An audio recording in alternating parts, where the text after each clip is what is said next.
Welcome to Brahmanbaria highway.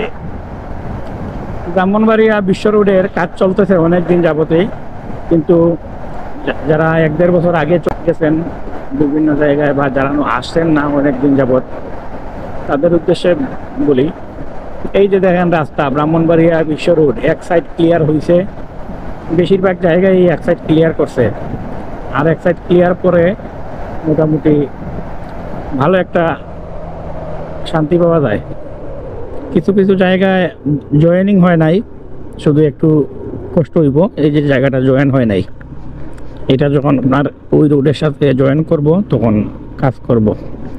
দেখা গেছে এক সাইডে কাজ ধরছে, আর এক সাইড সার্ট আছে, এক সাইড ক্লিয়ার কইরা আর এক সাইড ধরে, এইভাবে করে। এই যে দেখেন রাস্তা মোটামুটি আগে দেখছিলেন বাম সাইড করছে, এদিকে আবার ডাইন সাইড করছে। ডাইন সাইড করাতে এখন আবার ডাইনে বামে দুদিকে গাড়ি চলে, এদিকে আবার কাজ চলতেছে। যাই হোক, দুইটা সাইড ক্লিয়ার হইলে আমাদের জন্য আসলে যাতায়াতের অনেকটা আরাম হইব, কারণ অনেক কষ্টে যাতায়াত করা লাগে এই রোডটাতে।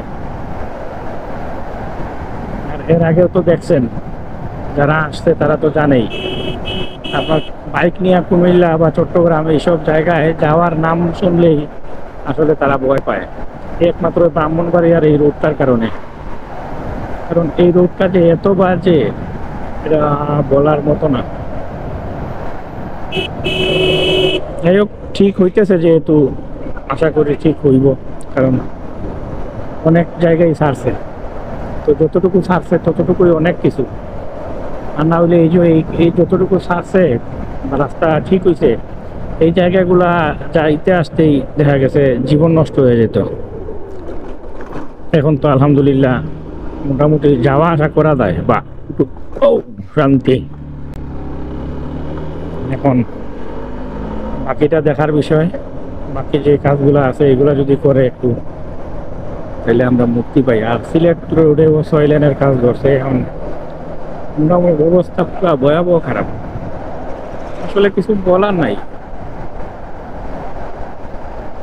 কবে যে কি হইব, আর এই রোডটা যে আমাদের কবে হইব। বাংলাদেশের মধ্যে আমার যতটুকু ধারণা, সিলেট রোডটাই মনে হয় সম্ভবত সবচেয়ে বেশি ঝুঁকিপূর্ণ। কারণ সিলেট রোডের নাম শুনলেই ভয় পায় সবাই,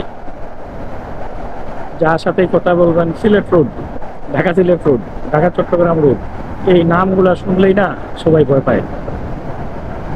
বলে ভাই আপনাদের যে রোড কন্ডিশন ভাই, যাইতে আসতে জীবন নষ্ট। আবার সিলেট বিভাগের ভিতরে ঢুকে গেলে আবার প্রবলেম নাই, তখন আবার রাস্তাঘাটে এত খারাপ না, কিন্তু প্রবলেম হচ্ছে এই জায়গাগুলোতে।